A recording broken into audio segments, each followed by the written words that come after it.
welcome back, my friends. It's Smoking and Toasting, show number 130. We are brought to you by B&B Butchers and Restaurant at 1814 Washington Ave in Houston and in the shops at Clear Fork in Fort Worth. I'm going to be up in the Dallas-Fort Worth area in a couple of months. I'm definitely going to swing by and see how the bacon consistency is. We're talking about consistency in the last segment.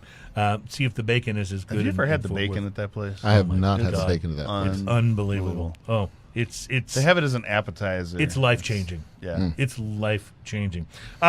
Joseph Breda, you prefer Joe, right? Joe. All right. Joe is on the show with us today. Joe is the guy that started Old Humble Distilling Company. And, Joe, I enjoyed reading a little bit about your company on the Internet. Basically, you decided that for the sake of humanity, it says, you were going to go around the world to try to find the perfect whiskey. It's the least I could do. How did that go? Well, it went moderately okay. Yeah? It went It well was enough at least that an enjoyable journey, it right? went well enough that I decided I needed to come home and make bourbon.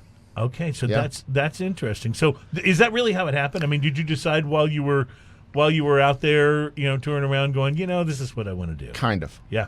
Because me and my buddy Dan were homebrewers in college, and as college goes on, we homebrew in college because it's legal to buy water, hops, and grains. And it's what you do in college, right? Right. We were 19 and we couldn't buy beer. Right. So we made beer. And then as it progresses and I graduate from college, I can't drink all the beer that I'm making, so I get into winemaking and go into wine tastings and kind of exploring the world of wine and the world of wine tastings. And Dan is continuing to make beer and do what he does. And I got this idea. I was riding MS-150s and doing fundraisers, trying to raise funds for MS-150 rides. And I got this idea to do whiskey tasting as a fundraiser instead of a wine tasting. Everybody pitches in cash. We go out and buy some bottles.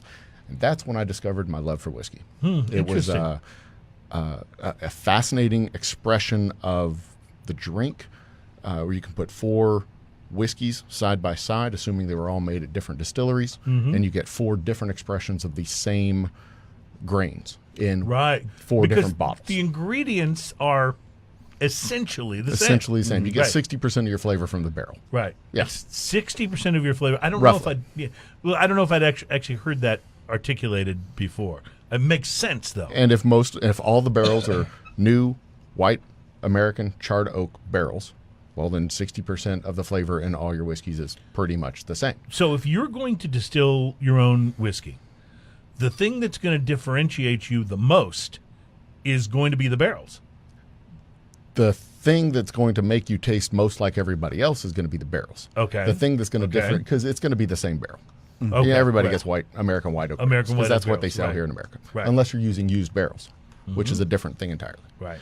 And we're seeing, The by the way, rest- there's a lot of use for used barrels, Oh, not yeah. just from the whiskey industry either. Tremendously, yeah. The rest of it is the technique, the style of still, the grains used, the water used, where you make the cuts between the heads and the hearts and the tails. All that's the technique and the craftsmanship that goes into it, and making sure that what goes into the barrel is good Explain the heads whiskey and the to hearts begin and the with. hearts and the tails. It's the different types of alcohol, because you got your ethyl, it's the good stuff that goes in the bottle. And then the heads and the tails are the methyl and I can't remember the other one. We cut it off, and that's the good stuff is distilled within that temperature range. Gotcha. And you want to keep that, because the other stuff makes you go blind. It doesn't make you a better I hate dancer. It going makes blind. your jokes worse. So they use that for Everclear. That's what you're saying, right? No, they don't use that for Everclear. Oh, okay. We use it for cleaning solutions. Okay, gotcha. Yeah. And throwing out. Yeah, so it's what Kitty Dukakis and George Jones were after when they were denied the better stuff, right? There you go. Yeah. It doesn't take much for that to get into your alcohol to ruin it. It doesn't That take makes much sense, at all. You yeah. can taste it, and it just Because it's not a yeah. Yeah. So when you're talking about differentiating your flavors from others that are out there, what are the things that you're looking to adjust or refine or perfect that are going to make it different and guide you towards what you want? Is it the amount of the ingredients? Is it the amount of time in the oak? What are the things that affect it actually the most when it comes to working towards what your goal is. It's a little bit of all that. Okay. Just picture a wall with a bunch of levers, and you're just kind of pulling the levers and adjusting it. The mad scientist sort of. I'm looking. Yeah. I mean, most of the ingredients, the science is the same. You take your starches, you convert them to sugars. The sugars get converted to alcohol by the yeast, and you make whiskey. I'm looking more for a feel at the end of the drink. You shouldn't have to fight your way to the bottom of a glass. If you're fighting your way to the bottom of a glass, you are not drinking the right alcohol for you. That's really well said, and I know what you're talking about because there are some things that you drink. I don't know. Malort comes to mind, where you're like, okay, let me just get there. But then there's other things where you're really enjoying the entirety of the process. Right. Right. Same with a cigar. Yeah. If you have to fight your way to the end of the cigar, it's not worth it. Yeah. Yeah. Switch. It's right. No. They have ashtrays to rather- solve that problem. They have drains at the bottom of a sink to solve a problem for bad whiskey. I'd rather switch than fight. Life is too short for Yes. that. So when you are in the planning stages of a distillation, are there things that from a math and science point of view that guide you towards the flavor that you're looking for, or let me ask it a different way: how much of it is advanced planning? And how much of it is trial and error, where you try and adjust? Most of the process for me is a discovery process, not a creation process. Okay. The whiskey's there. It's the flavors in the grains, the flavors in the barrel, the flavors in the way they all come together in the climate, the atmosphere. Most of it, I'm as fascinated to find out what's coming out of that barrel as anybody else. That's so interesting. The math and science part goes into the beginning. Try to figure out what our capacity is going to be, where we place the stills, how much corn do we need to buy, how much money does that take to buy the corn, how many barrels, space to hold the barrels, all that stuff. That goes into the business plan that me and my buddy laid out before we, when we were in the planning process, when we started this all out. But yeah, when it comes to what's coming out at the end of the, you have an idea when it comes off the still what it's going to taste like, but it when it comes out of yet. the barrel, Yeah. it has its own character and its own quality. Each barrel is going to have familiar notes, from the period before. You're doing variations of the same theme, but every barrel is going to have its own little character and its own little characteristics. How many barrels do you produce a year? Goodness. Of our bourbon, we have been in a mode the last couple of years of producing our straight whiskey and our special reserve. For our special reserve, now we use 5-gallon barrels and not 50-gallon barrels. So our special reserve, we age it on site and do the processing on site for our special reserve. And what we produce matches what we sell. So what we can produce and what we do produce are two different numbers. I see. So we can produce, of our 5-gallon barrels, we could produce 1,800 bottles a month.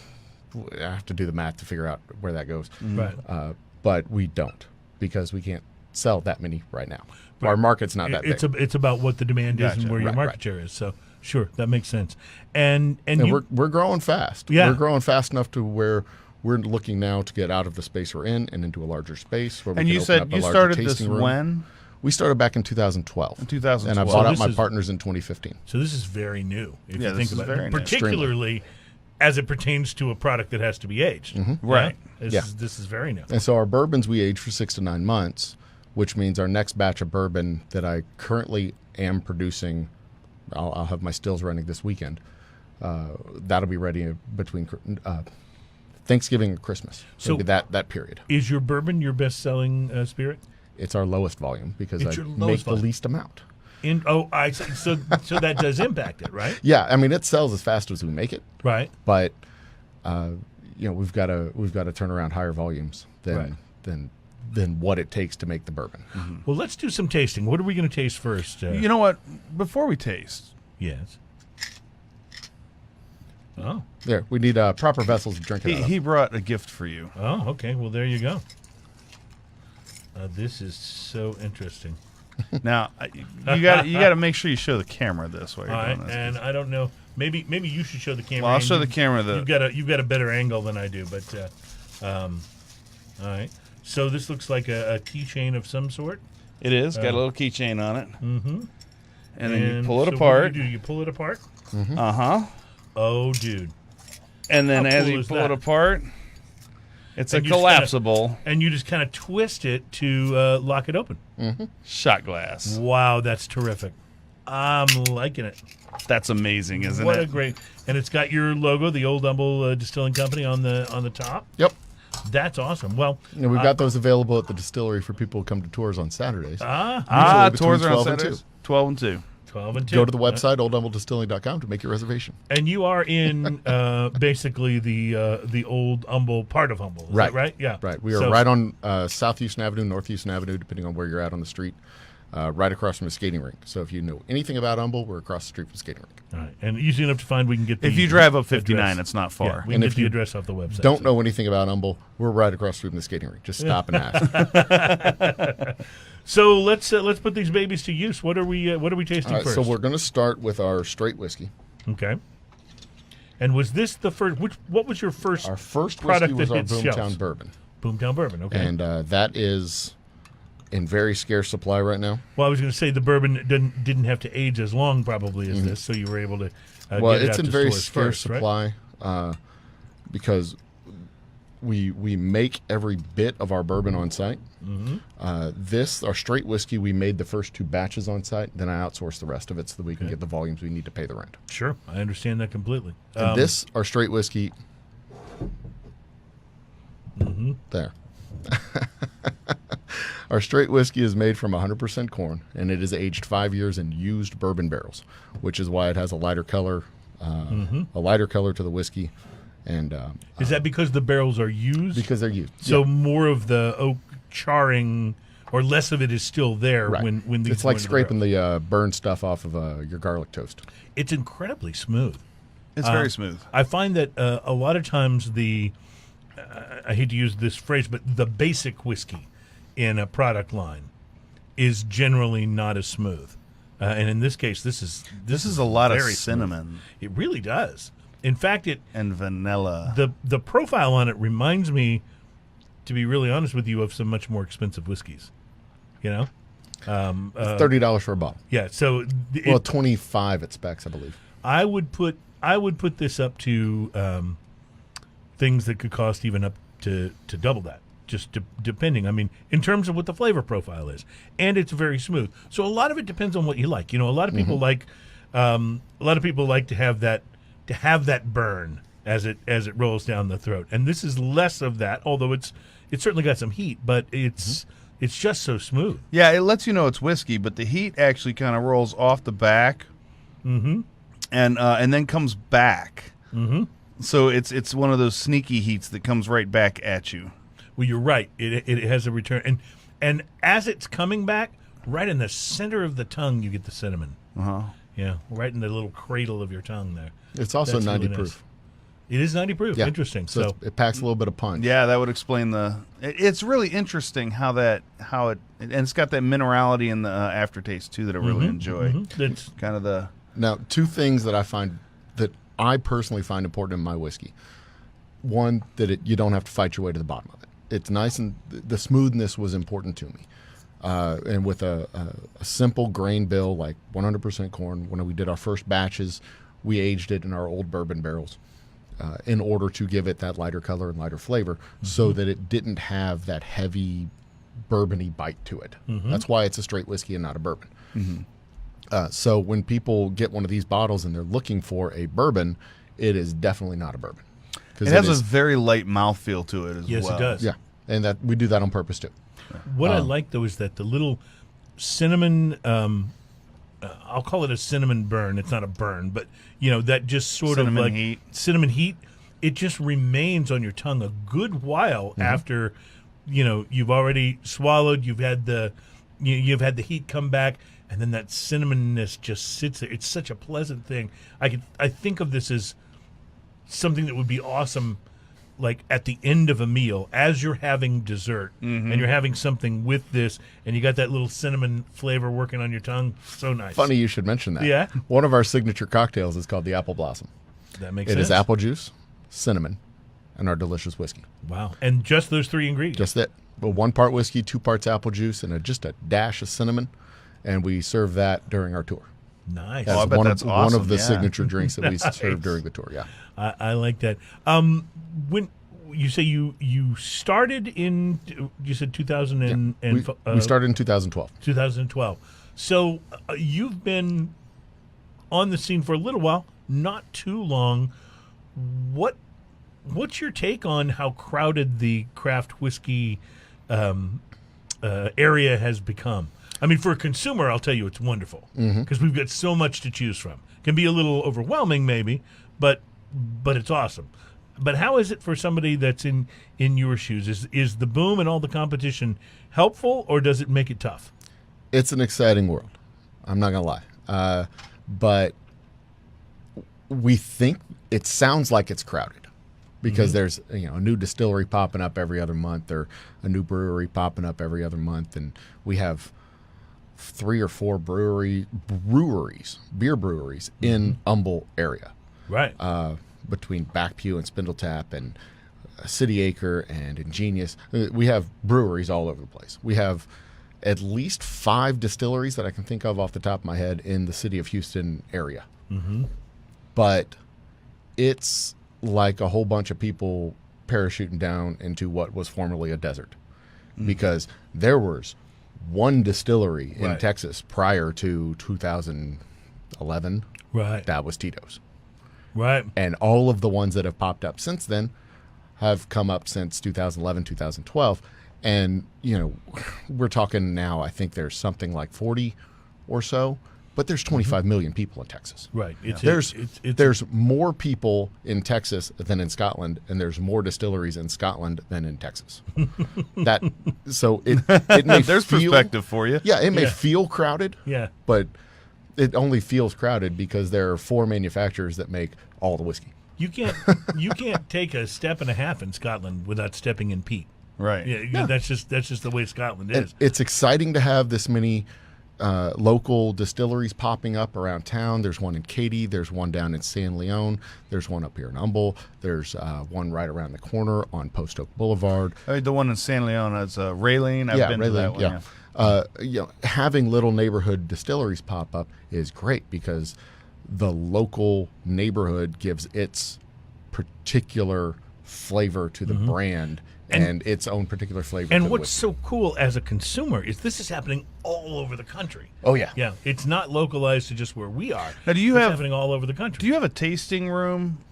We don't have a proper tasting room right now. When we do our tours, we have kind of a reception area. A reception area? Gotcha. Our new location is going to have a proper tasting room with a stage and a bar. Because and all the stuff. I've noticed a lot of places, breweries and distilleries are doing that, where they have the tasting room, and then they have sometimes events or bands and stuff like that. Well, because hire my breweries and- band, by the way. But breweries and distilleries, though, have become destination points. yeah, and I think in a that's way a that they beautiful weren't thing. 5 years ago. Right. you Yes, know? but I think that they were sort of like that way back when, before Prohibition, where that's where you'd gather. Right. And I think it's kind of coming back to that a little bit in a new way. They changed the law in 2012 to allow distilleries and breweries to sell product on site. Yes, and it's a limited amount. It's that you a can limited buy. amount. I can sell 2 bottles per person per month, up to 3,000 gallons a year or something like that. The gallon limit is it might as well be infinity because I've got to draw enough people through to sell that Right, much. right. But the 2 bottles per person per month is a pain because if I have somebody come in that wants to buy a case for their wedding, I have to tell them, okay, you got to bring your fiance and your mom and your dad. and everyone's got to buy I got to have 6 people. Or you Or gotta you go got by to the- go to a go- spec go shop. out Or you to got to go Specs to or specs, something which like is fine. I don't mind Right. selling through specs. That's perfectly great. We're in 87 spec stores across the state. Go to specs and buy our stuff. I have no problem selling through specs. But when people come and knock on my door and say, hey, we want this special thing for this special event, I've got to say, we've got to do this other thing to You have to pay accommodate you. the distributor. That's Yeah. right. All right, coming up, I want to ask you a little bit about selling whiskey across state lines, which sounds like Oh, that was cute. It sounds like a plot for a Burt Reynolds movie, but it's actually a legitimate question as this all expands. Plus, we're going to be bringing you up to speed on a couple of the new cigar developments in Washington with the FDA, and we're going to be tasting a beer that's supposed to be like a toaster pastry. I'm really curious about this, so we'll get to that. The Dorchester Brewing and Decadent Ales Strawberry Frosted Pastry IPA. It's not just for breakfast. And nor should it be. So we'll do all of that when Smoking and Toasting continues. Thank you guys for checking us out for show number 130. They can hear this on Facebook right now. Yeah. Hi, Katie.